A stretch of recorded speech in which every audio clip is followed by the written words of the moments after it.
So last night I was thinking about how to approach a kind of a tech demo, which is something that I've not really done before as Rrose or as Seth.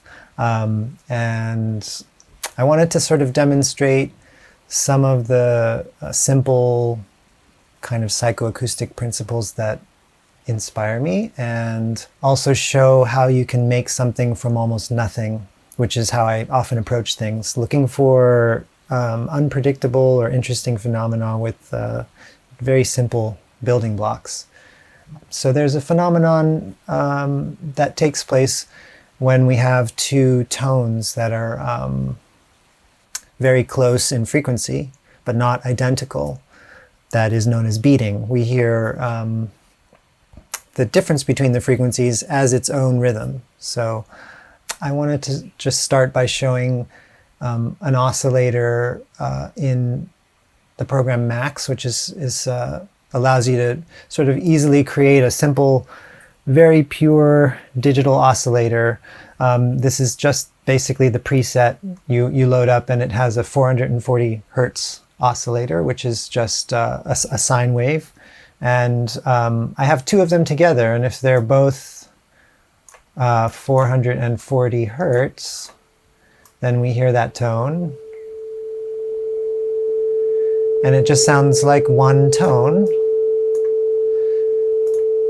But if we make one of them 439 hertz, then we hear a kind of rhythmic oscillation, which is the difference between them, 1 hertz, which is 1 cycle per second. So we're hearing it go in and out at sort of 1 cycle per second. With the most kind of pure tone you can use, there's no extra harmonic content there, there's no noise in the system. As you increase the distance, you get a faster oscillation. And when you get about 20 hertz away, you get beyond the realm where our brain can keep up with that oscillation. We no longer hear it as a kind of rhythmic oscillation, but we hear it as a new pitch. So now we're hearing sort of the two tones plus a new pitch, which is the difference between them, instead of sort of one tone and this kind of oscillating tone with a rhythm behind it. Now, if you do that with a different type of waveform that has a little more harmonic content, a sawtooth wave, which has got a point to it instead of just being a smooth sine wave, you get a slightly different quality to it. It's kind of noisy and kind of harsh sounding, but you still, if you take a second version and detune it by 1 hertz, you also get this 1 oscillation per second that you can hear. But you have increased the distance, and you get sort of more complex relationships between those oscillations now.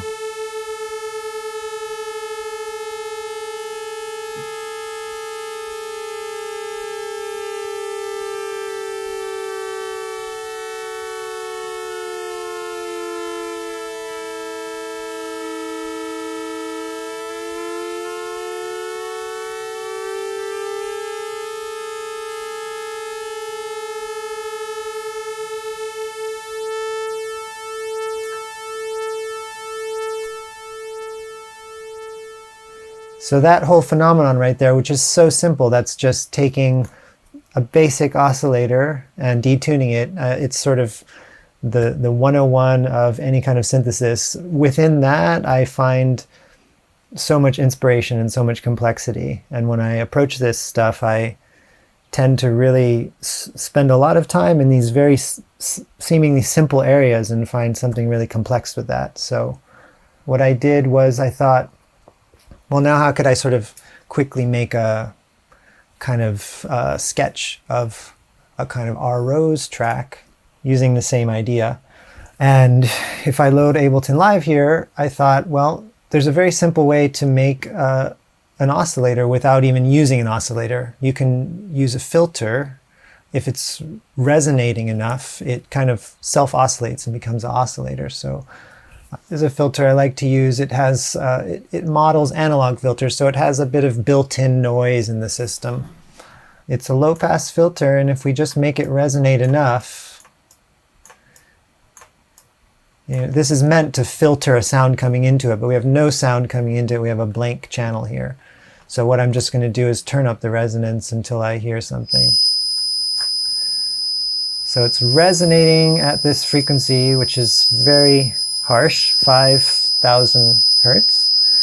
I'm going to bring it down to 80. Now it's kind of like a sine wave oscillator at 80 hertz, but because there's a bit of noise in the system, it's not a pure sine wave. It has a little bit of harmonic content in it. So I'll duplicate it, Command D, and I just have the exact same thing on another channel. It's going to start feedback here. Once it locks in, we have the same thing. Two at the same frequency, they sound like they're in unison, but I can make this 81 instead of 80. And then we will start to get that similar kind of oscillation. It has a kind of nice quality because it's modeled after an analog filter, and it has a little bit of noise in there, so there's some complexity there. Just make another one.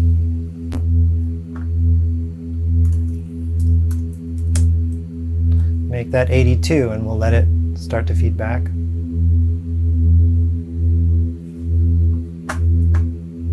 Maybe 83. I might want to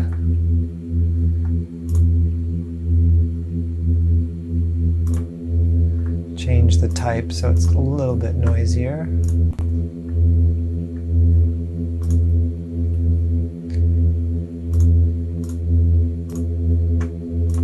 Then I might want to make one more that does something a little different. So I'm just going to copy the same thing,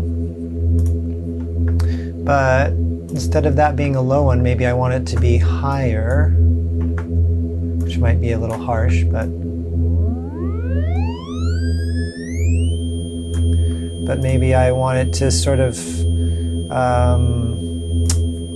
oscillate back and forth. But maybe if I turn that into a square wave, it'll be a kind of a rhythm,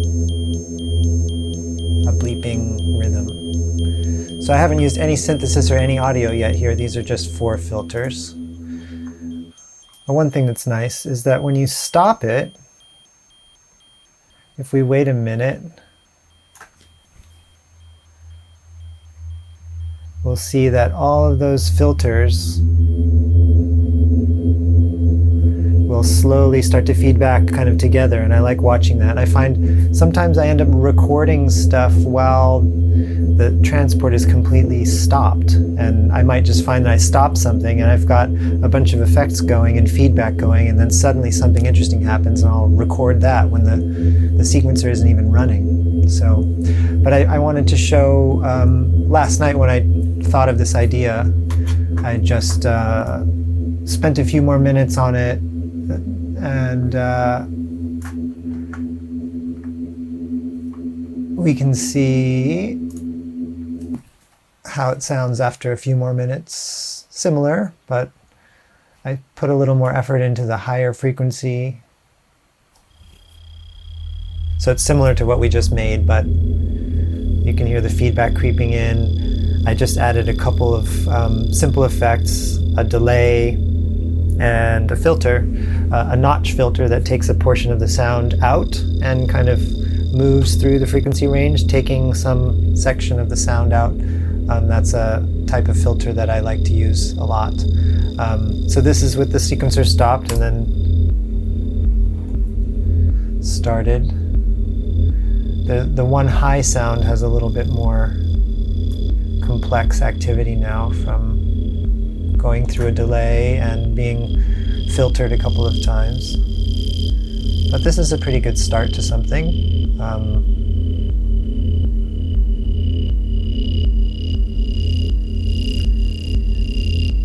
And shows how you can kind of make these psychoacoustic effects happen and make synthesis and complex interactions happen with nothing to start with. I have a bass drum and a bunch of filters, and that's all we have here.